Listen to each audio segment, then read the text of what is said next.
amigo oyente, reciba un afectuoso saludo. Bienvenido al canal Te lo leo. Autor, Ariel Álvarez Valdés. Libro. ¿Quién era la serpiente del paraíso? Y otras 19 preguntas sobre la Biblia. Capítulo 16. ¿Era sacerdote Jesucristo? Subtítulo. Nombrado solo en un libro. Los sacerdotes de la Iglesia Católica sostienen que lo son al igual que Jesucristo. Pero, ¿de dónde saca la idea de que Jesucristo era sacerdote? En los Evangelios, jamás se dice semejante cosa. Los únicos sacerdotes que allí se mencionan son los del Templo de Jerusalén, Marcos 1:44, como por ejemplo Zacarías, padre de Juan el Bautista, Lucas 1:5. De Jesús nunca se afirma que oficiara ceremonias religiosas en el templo. Tampoco el libro de los Hechos de los Apóstoles habla de ningún sacerdote, fuera de los sacerdotes judíos, Hechos 4:1, o paganos, Hechos 14:13. En las cartas de San Pablo ni siquiera aparece la palabra sacerdote, como si la quisiera esquivar a propósito. Y las cartas católicas y el Apocalipsis nunca llaman sacerdote a Jesús en ningún sentido. ¿Por qué entonces nosotros le damos este título a Jesucristo? Hay un solo libro en todo el Nuevo Testamento que afirma que Jesucristo era sacerdote, es la Carta a los Hebreos, mejor llamada Exhortación a los Hebreos. Subtítulo. Liturgias eran las de antes. ¿Por qué aparece aquí esta inusual afirmación? Porque el autor de este escrito tenía que enfrentar dos graves problemas que se daban en su comunidad alrededor del año 90, época en la que se compuso el libro.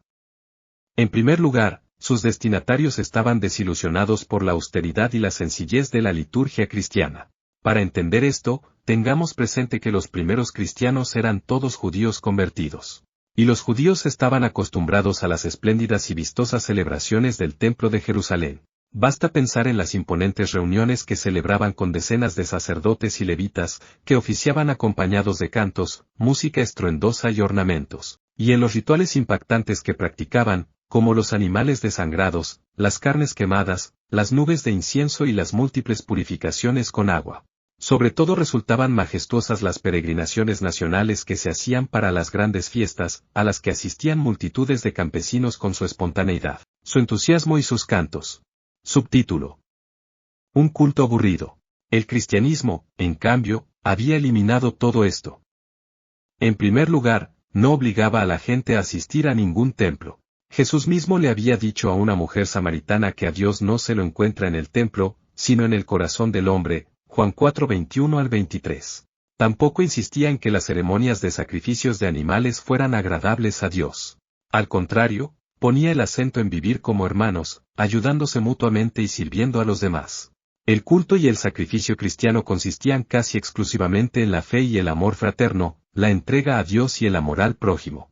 Incluso la misma celebración eucarística, que se realizaba cada domingo en casas de familia, no se distinguía demasiado de las cenas familiares de la vida ordinaria. Toda esta sobriedad de la liturgia cristiana debió de causar una enorme decepción en el ánimo de los primeros creyentes, y mucha nostalgia del culto antiguo.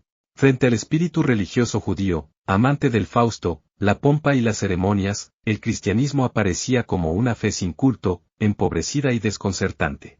Subtítulo.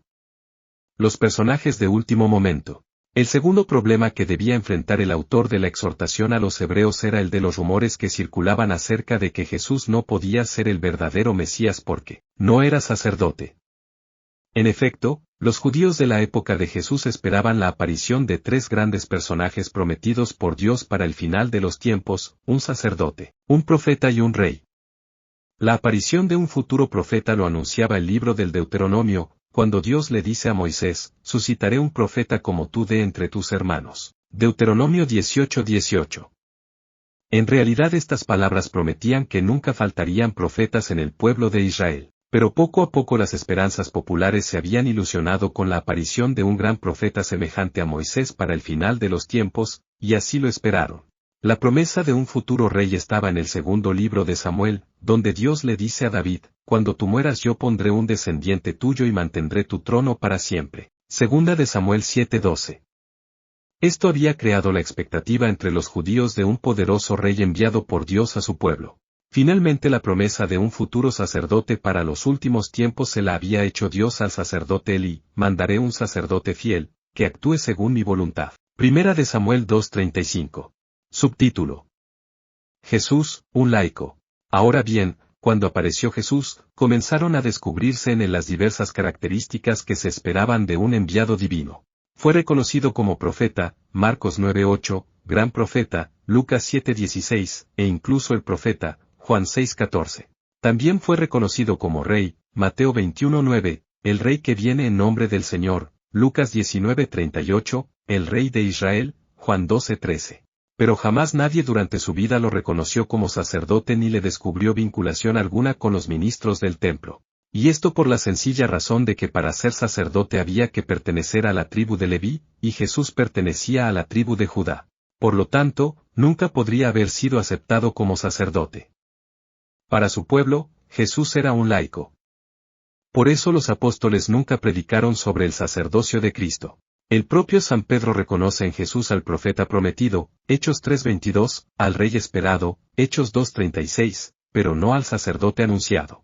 Los primeros cristianos, pues, destinatarios de esta exhortación, se sentían desconcertados.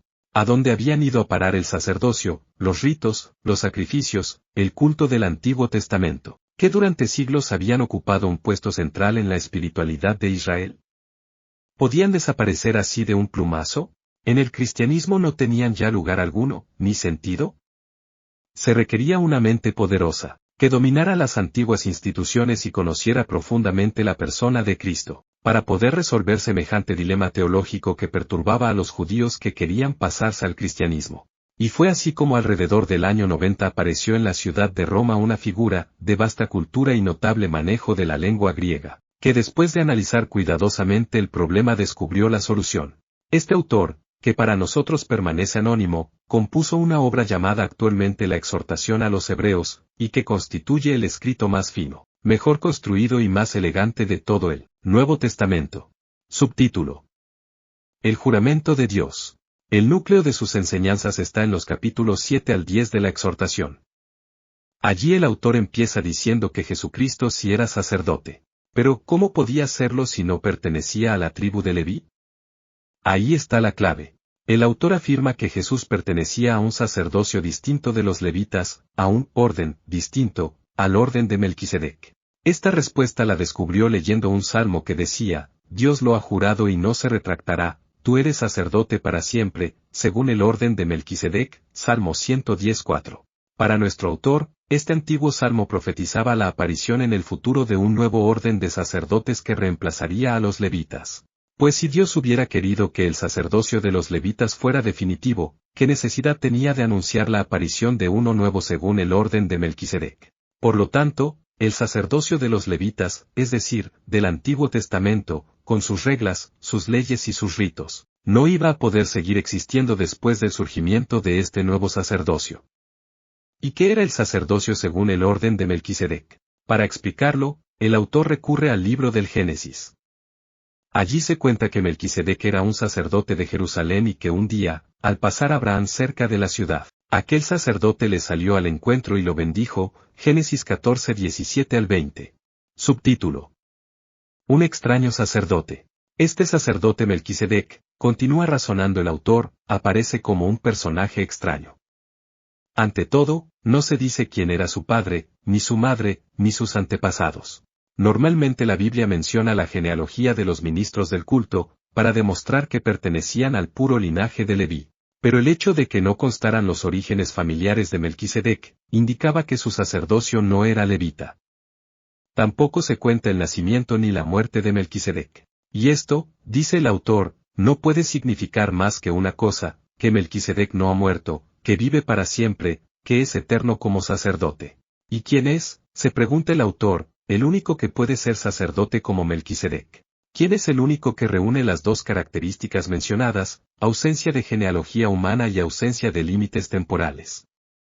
Y se responde, Jesucristo. Porque al resucitar de entre los muertos es como si hubiera nacido de nuevo, sin intervención de padres humanos, es decir, sin antepasados. Y desde entonces ya no puede morir más, es decir, permanece para siempre. Por lo tanto, Jesucristo, si bien no fue sacerdote durante su vida terrena, después de resucitar se convirtió en sacerdote de un nuevo orden, un nuevo estilo, tal como lo había anunciado la profecía, tú eres sacerdote para siempre, según el orden de Melquisedec. Subtítulo: Nada que ver con lo antiguo.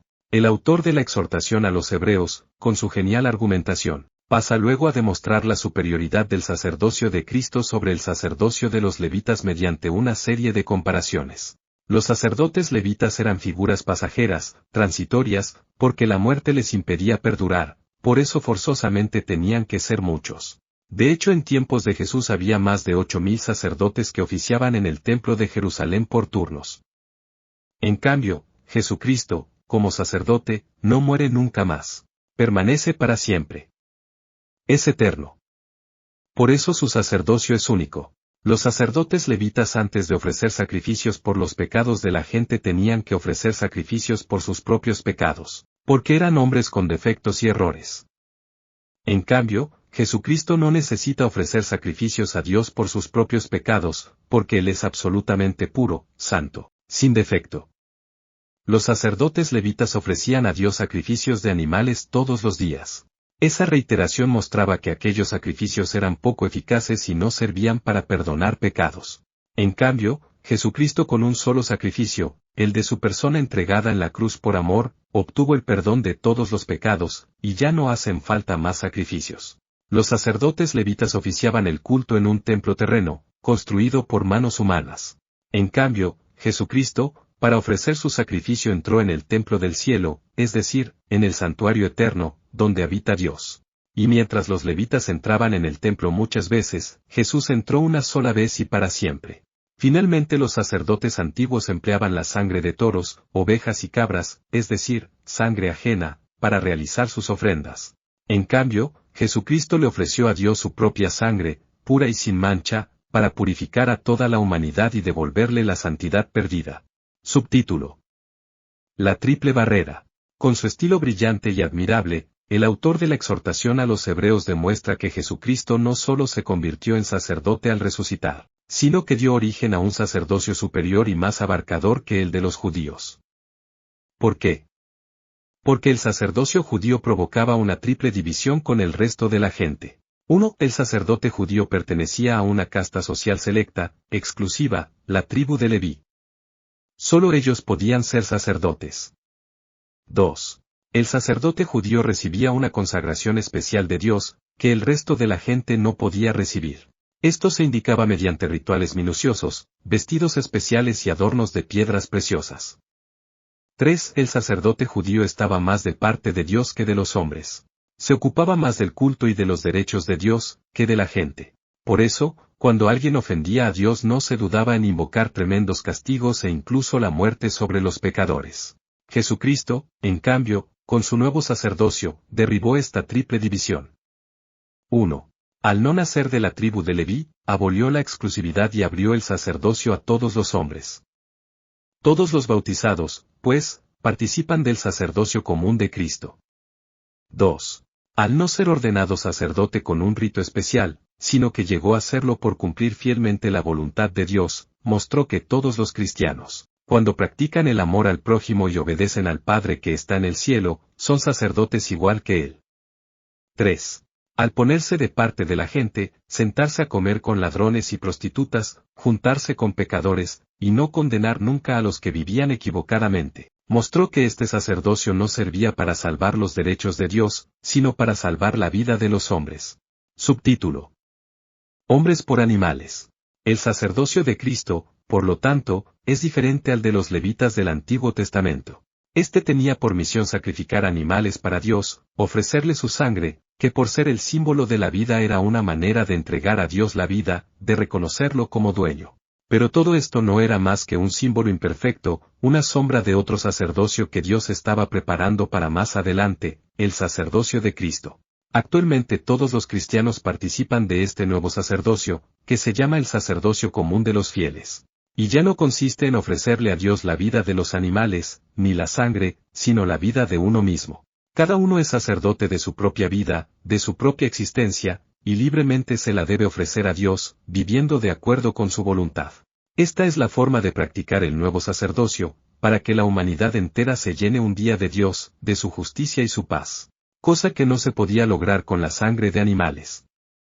Todo cristiano, pues, es sacerdote de su propia vida, y es la única víctima que debe sacrificar a Dios. mediante un sacrificio de amor a los demás y de fidelidad a Él.